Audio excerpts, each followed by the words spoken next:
Épisode 1, la riboterie.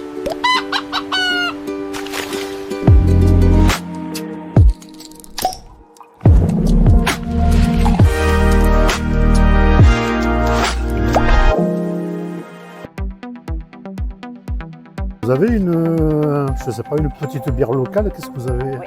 Ouais, on va avoir une bière, c'est la riboterie. C'est une petite bière locale située à Saint-Divian. C'est une bière locale et gourmande. C'est quoi d'abord, On va avoir en ambré et en épier, la bouteille. Une ambrée? Elle est pas annoncée, nous avons besoin, c'est la petite bière que je vous parlais du coup. Là. Et voici. Merci. Bon, enfin, bonne dégustation. Au revoir, messieurs, dames. Merci.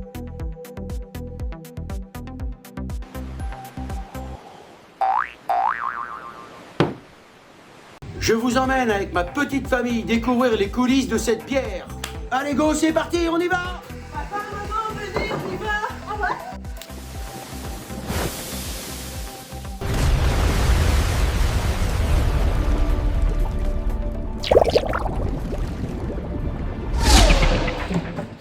Ouais, mais non. Mais qu'est-ce qu'on fait là? On l'avait pas voulu? Je sais pas. Ouais, mais écoute, moi je te propose d'aller faire une visite, hein. Eh bien alors on y va, alors c'est Allez, on parti. y va.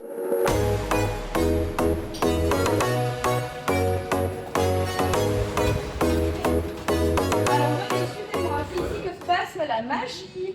Donc ici, on fait chauffer de l'eau et après avoir concassé des céréales, les maltes. Ça ressemble à ça. D'accord. Voilà. Ok. Donc on concasse le malt, on le met dans cette cuve aussi et dedans on fait infuser du gingembre, du citron vert, du basilic, tout ce qui peut nous servir en ajout du malt. On met aussi du houblon. Voilà, le houblon vient de Ruffec. On fait tout en circuit court et le malt de la malterie de l'Ouest à côté de Surchères. Et ensuite, quand c'est prêt, on passe un mois dans les cuves ici. Donc il y a des cuves de 1000 et de 2000. Nous, on a 7 cuves.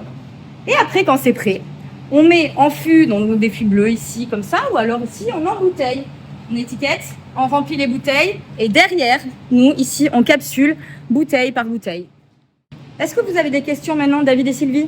Oui, moi j'ai certaines questions. Oui. Tu as dit que le malt, on le prenait, on le mettait dans l'eau et que ça portait à ébullition, c'est Oui, ça? oui. Combien de degrés, justement? Il faut que ce soit à l'évaporation ou un peu moins? C'est un secret? Ah, bien joué. Et donc, selon l'IPA, selon la bombe, pareil, le houblon, on va le mettre au début d'un processus et selon les bières, on va le remettre sur un second processus. Donc l'IPA, justement. D'accord. L'IPA que tu travailles, elle est, on appelle ça un dry hopping, pour être très précis. D'accord. D'ailleurs, le dry hopping, pour l'anecdote, ça fait comme un mentos dans un coca. Donc si c'est mal maîtrisé, c'est 1000 litres qui partent en l'air jusqu'au plafond. Vous faites sonore en option? Ah là là, c'est vrai qu'il fait chaud chez nous, on va pas se mentir. Il y a des ingrédients qui doivent être restés au frais. C'est une bonne question d'ailleurs. Il y a des ingrédients qui doivent rester au frais. Le houblon, donc le houblon restera toujours au frais. On a les fûts d'ailleurs qui sont bien stockés dans un conteneur réfrigéré. Voilà, les produits qui sont sensibles sont toujours protégés. Là, t'as mis une robe, mais s'il y a personne, t'es en maillot de bain ici, non? Ah, c'est pas moi la brasseuse, mais alors la brasseuse, c'est petit secret aussi. Ok, tu fais bouillir, donc à partir de là, on met le malt. Il y a un certain degré, une recette, Voilà, une certaine part. un savoir du métier. C'est quoi cet engin? Ensuite, t'emmènes ça, et en fait, on filtre de cette cuve à cette cuve, sinon tu n'aurais que des dépôts. D'ailleurs, la drèche, c'est le déchet de la bière. Ici, toute la drèche tombe à un process, et après, on évacue tout. Et là, tu as vraiment le produit fini. Tu continueras à travailler derrière en cuve pendant un mois. D'accord. Là, tu te rapproches vraiment du produit. Ok, donc c'est un filtre. Ça sert à filtrer. Ok. Voilà. Quand on cherche à... Mashed potatoes. On utilise aussi cette corbeille qu'on met dedans, qu'on accroche ici. Et là, pendant quelques heures, ça infuse les ingrédients, le gingembre, le basilic, tout ce qui sert à sublimer une bière. Dis-moi, on dirait des cubes à lait. Qu'est-ce que c'est? Ça sert à désinfecter les cuves. Quand la cuve, on l'a vidée, derrière, c'est important évidemment de bien la désinfecter pour la prochaine bière. Donc chaque produit est important et c'est un process, encore une fois, de quelques heures dans la cuve. Dis-moi, j'ai une petite question. La drèche qu'il y a dedans, qu'est-ce que vous en faites? Ce qu'on en fait, on a des bacs remplis et il y a un agriculteur chaque semaine qui vient récupérer ce bac de drèche et qui l'utilise pour ses champs ou pour les animaux de la ferme. C'est top. On est en circuit court de A à Z. Ok. Ça, tu m'as dit, peu importe la forme Oui, et le volume, ce sont des cubes. oui. Donc une fois que c'est passé par là, on le met là. Combien de temps de macération, grosso modo? On a des indices. Alors, on a des indices. Ah voilà, par exemple, Ici, on appelle ça dans le terme des brasseurs, ce n'est pas un vrai terme, mais pourquoi pas, blubluter. Et en fait, là, on sait qu'elle vit encore dedans. C'est la levure qui est en train de travailler dans la cuve. Et donc, tant qu'il y a des petites bulles aussi fines que ça veut dire que la bière n'est pas encore prête. En revanche, quand on recule et quand on va... Là, elle bute encore. Là, elle bute encore. Alors, ce sont des bulles de quoi? De levure? C'est ce produit-là, d'ailleurs, qui sert à indiquer aussi. Je le mets dans cette petite coupole. Et derrière, voilà, une pipette qu'elle glisse dans une application sur le téléphone qui lui permet justement d'avoir des relevés. Alors, ça reste pas des relevés très précis. Souvent, on envoie au laboratoire quand on a besoin de relevés précis. En tout cas, c'est avec cette pipette-là qu'elle relève les indicateurs qui permettent de savoir si la bière, ils ont bien mangé toute la levure. Parce que la levure, si elle n'est pas bien mangée, la bière, elle mousse. D'accord. Oh. Voilà. Et plus tu as de degrés d'alcool, moins la bière peut avoir ce problème, entre guillemets, de mousse ou de volcan qu'on peut connaître sur certaines bières artisanales. C'est hyper important que la levure aille jusqu'au bout de son travail. Et derrière aussi, on purge. En fait, tout au fond, tu as la levure, elle tombe en bas. La levure, elle est tout en bas. Et donc ici, ça nous sert à purger. On le fait régulièrement, surtout encore une fois sur l'IPA, qui a besoin de beaucoup de houblon, beaucoup de levure pour pouvoir prendre vraiment encore. Et donc l'IPA fait partie des bières qui sont le plus purgées, à peu près une fois par semaine.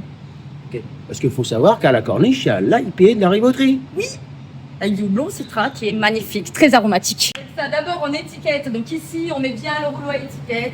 On rentre à peu près 24 bouteilles par ici. On doit être deux pour embouteiller parce que mine de rien, il y a plusieurs étapes. Après, on prend les 4 bouteilles, on a 2 boutons enclenchés, la bière coule dans les bouteilles, pile poil à 33 centilitres, c'est très important, faut que ce soit bien réglé.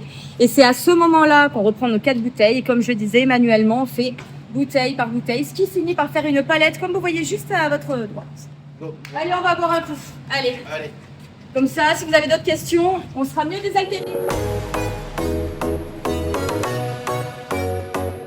Allez, on va se mettre à l'ombre, alors, dis-moi. Alors, pour commencer, quels sont les plus grands défis d'une brasserie artisanale aujourd'hui? Ça va être de réussir à vivre malgré les bières industrielles, malgré les difficultés des entreprises de PME connues, finalement. Mais on y arrive. Et puis, on est parti pour continuer comme ça. Ben, j'espère bien. Alors, est-ce difficile de se démarquer face aux grandes marques, justement? Oui, c'est le budget marketing qu'ils peuvent avoir, de communication, en tout cas des choses que nous, on peut pas forcément se développer là-dessus, mais grâce à des partenaires comme vous, la Corniche, ça nous permet d'être de plus en plus connus et reconnus pour ce qu'on fait. Et vous le valez bien. Merci. Alors, que voulez-vous que les gens ressentent en goûtant vos bières? Notre phrase, normalement, c'est bière artisanale, locale et gourmande. C'est vraiment la gourmandise auquel on retient. Arnaud, le gérant et créateur de la riboterie, sort de l'hôtellerie. Il adore la restauration et pour lui, il fallait que la bière, ça vraiment se concorde avec vraiment une assiette. Donc, tous nos produits sont faits pour s'associer avec des aliments. C'est pas considéré comme des bières de soif en réalité. Voilà, c'est plus une bière de restauration. Gourmande. Voilà. D'ailleurs, est-ce que vous organisez des événements, des soirées, des dégustations? Une fois par semaine, il y a toujours des événements. On fait aussi un atelier, effectivement, pour faire visiter la brasserie. Donc ça, c'est quelque chose qui existe. Et effectivement, les vendredis soirs, il y a Côte de Bœuf au Brasero. Et ça, c'est toutes les semaines de l'année. Donc, on se régale à ce moment-là. Et c'est la fin de semaine. C'est quelque chose c'est un sentiment particulier. Oui, c'est particulier. Il y a de la musique. On adore la musique et des bons repas. À ce sujet, si la riboterie était une musique de film, ce serait quoi? Ah, musique de film, je sais pas, mais tout à l'heure, ma collègue elle m'a fait rire parce qu'elle m'a dit si on devait être un film, on serait un petit truc en plus. C'est vrai que chaque semaine, c'est notre petite aventure. Donc voilà, je trouve que ça correspond plutôt bien. Ils sont tous super sympathiques. Hein. Oui, c'est vrai. Alors, une autre petite question. Y a-t-il une expérimentation ratée devenue finalement une bonne idée? J'en ai une qui me vient en tête. On avait fait une bière pour quelqu'un, une demande vraiment, qui devait ressembler à une bière industrielle. D'ailleurs, la preuve que nous ne sommes pas des faiseurs de bière industrielle parce que nous n'avons pas réussi à arriver au bout de ce projet comme on le voulait. La bière n'était pas mauvaise, mais pas adaptée pour la saison, en fait, finalement. Donc, on n'a pas pu la vendre, en fait, comme on voulait à ce moment-là. On l'a décalée et elle a très bien marché, finalement. Bon, c'est une bonne nouvelle. Bon, alors dans le coup, c'est un projet qui s'est vu un peu Reporté, reporté. mais pas annulé. Donc ça va. Et alors pour les prochaines années, quels sont vos projets? Les prochaines bouteilles qu'on pourrait sortir, en tout cas les prochaines idées, on est en train de travailler sur une sour à la violette. On veut un peu ce bonbon harlequin. Donc on cherche entre l'acidité et un peu de sucré. Donc on est un peu là-dessus. On fait des petites tests là-dessus, une bière à la poire aussi. Parce que poire estragon, c'est pas mal aussi. Donc on est toujours à cette recherche d'épices qui va avec la bière et avec la restauration. Dans le coup, je voulais te demander s'il y avait des nouveautés. Voilà, donc Tu viens de les citer. voilà, elles sont pas encore définies, on n'a pas encore fini de les travailler, mais ça arrivera, j'espère, dans l'année, vers l'année prochaine. Ben oui, bah, c'est sûr. À part à la riboterie ici, à Saint-Vivien, où est-ce qu'on peut découvrir vos bières? Dans la plupart des bars-restaurants en partenariat avec qui on travaille sur la Rochelle Centre, aux extérieurs, on a la chance d'avoir des restaurateurs qui nous font vraiment confiance. Et après, en effet, dans quelques grandes distributions, mais pas tous nos produits. Il y a des produits qu'on fait en exclusivité pour les bars-restaurants, ce qui est votre cas. La IPA et la Ambrée ne sont distribués que dans les bars-restaurants. Voilà. C'est une bonne nouvelle pour Bah nous. oui. Alors, dernière question. Quelle collaboration rêveriez-vous de faire? Baguette magique? Qu'est-ce qu'on pourrait faire? Ma collègue tout à l'heure, elle avait très envie de faire une collaboration avec un autre brasseur qui s'appelle Elements, dont elle admire le travail. Et c'est vrai qu'on a tous un petit peu notre coup de cœur de brasseurs locaux ou en tout cas français avec qui on rêverait de collaborer dans ce côté-là. Donc c'est vrai que c'est un petit peu son petit plaisir à elle. Et je peux la comprendre. Elle a des Ça bons choix. serait le 6e élément. Ouais, pourquoi pas? C'est une bonne idée. À l'époque, j'avais les cheveux rouges, on m'appelait comme ça. Bon, alors en parlant d'identité, Ah oui. laquelle de vos bières représente le mieux votre identité? C'est la mordue, c'est une blonde au gingembre qui va très bien justement avec la restauration parce que le gingembre ça accompagne très bien les plats qui sont de taille, en tout cas plein de plats variés, en plus c'est assez léger, les salades, des choses comme ça sur la saison estivale comme ça c'est parfait, c'est une bière qui plaît beaucoup, c'est notre meilleure vente en tout cas de notre côté. La mordue. T'en es mordu. J'en suis mordue de la mordue, exactement. Et alors, quelle est la bière la plus surprenante que vous ayez créée? La ploufotterie, pardon, c'est une collaboration avec les brasseurs-cueilleurs, en effet. Donc il y a leur touche qui est assez atypique et nous plutôt grand public. Donc on n'a pas tout à fait la même touche normalement. On a assemblé les deux. Et il y avait vraiment l'acidité que nous, on n'a pas l'habitude de travailler. Donc pour nous, c'était assez original par rapport à d'autres bières qu'on a l'habitude de créer. Alors, plouf plouf. Ploufotterie, parce qu'ils ont une gamme. Plouf, les brasseurs-cueilleurs.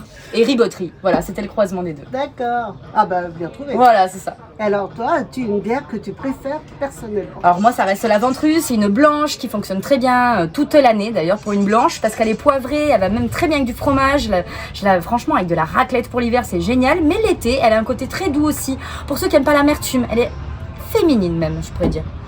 Ah ben voilà. Voilà. Le féminin est en toi, Kim. D'ailleurs la brasseuse c'est une femme, je suis Voilà. une femme, et c'est vrai qu'on a un peu une identité féminine dans Eh nos ben, bières. c'est- Voilà.